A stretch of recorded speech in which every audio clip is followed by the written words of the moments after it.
Hi, if you're looking for a paint mixer to replace your old one and don't really want to buy a Vortex mixer or a nail salon paint shaker, I really recommend trying to look at one of these.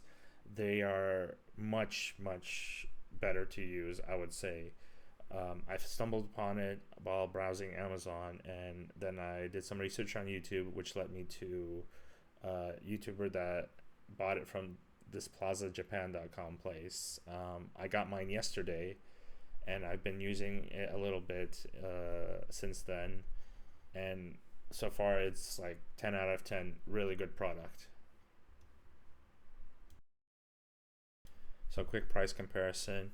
I usually buy a lot of my stuff on Amazon.de, and the price there was roughly around 100 euros, while on Amazon.com, that's for the US people, it's about 85 US dollars.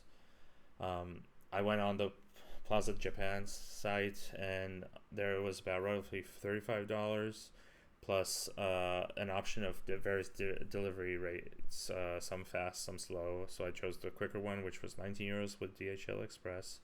And then while the package was on the way, DHL informed me that I had to also pay the various taxes and import duties for my country. So that came up to a total of 31 euros. And in total, I paid 85 euros. I'm assuming that it's better to buy it from Japan for Europeans and from just Amazon.com for US people, because the prices are pretty much the same, if not cheaper. I would also say that it was surprisingly quick with DHL Express. I ordered it on Tuesday during lunchtime, and then it arrived from Friday at 11 a.m., and I could pick it up at the end of the day when I got home. So that was perfect. So included in the box is a USB-C to USB cable and a US socket. I didn't use any of them. You can use any type of socket. You can see at the bottom there are these suckers that can hold it in. It's made in China, but surprisingly, the whole thing is very robust and high quality. See right there in the back is the USB-C plug. You can plug it in with anything and it'll work. But overall, like, really impressed with the quality. At the top, you see there's like a hair clamp sort of device. It'll fit everything: Games Workshop paints, Vallejo paints, or Army paints, or whatever. And that's how you turn it on. There's no switch, sadly. That's the only maybe minus. And then you can have various speed settings. Most people would probably use the yellow setting because the red one is just too intense, too powerful, and just leave it on yellow for a while. I have a couple paints, for instance, the Corex White. I haven't used it in a while, so I'm gonna put it in and check out how it goes.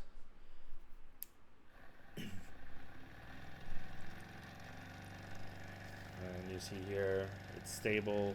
There's no risk of the lid flying off. It's stirring it. You can even hear it. You might not hear it from this audio because I filmed it on an iPhone, but you can actually hear the paint splash around inside. And I would not recommend putting it on red at all. Yellow is fully fine. It looks slower than it is here, mostly because of the 30 FPS. But overall, you see, it did a great job. I would recommend just keeping it in there for about 30 seconds. Sorry, not 30 minutes, and then it's good to go.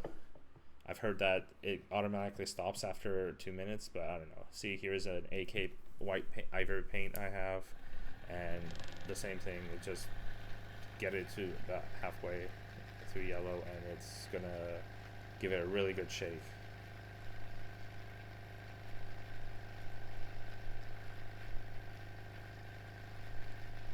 I really hope the quality of this item uh, stays well into, I don't know, several years of use, because for instance, I had a Vortex mixer I bought for like 110 euros, and it broke within 3 months. I was shocked. And then also, like, the pluses for something like this is that, you put it down and then you don't touch it. Your arm, it doesn't tire. You can just watch it. You don't have to be afraid of the paint spilling or anything. Yeah, just a good product overall. Another, um, and yeah, I really don't recommend putting it on red. Maybe then the top will fall off, but I haven't tried. I didn't want to risk it. And you can always, the moment you get into the red territory of the speed, you can hear it, like the paint just go crazy inside those pots. So up to you, but it does the job. It does the job really well, and I'm really fingers crossed that this product lasts me for several years forward. And that's about all I wanted to say. I'm just going to leave you some more examples of what I used to test out this product. But overall, like, I would say it's close to 10 out of 10. Good grip, good easy mechanic to hold the stuff in, and doesn't tire your arm. Just, I'm hoping it lasts for at least a year or two. So take care.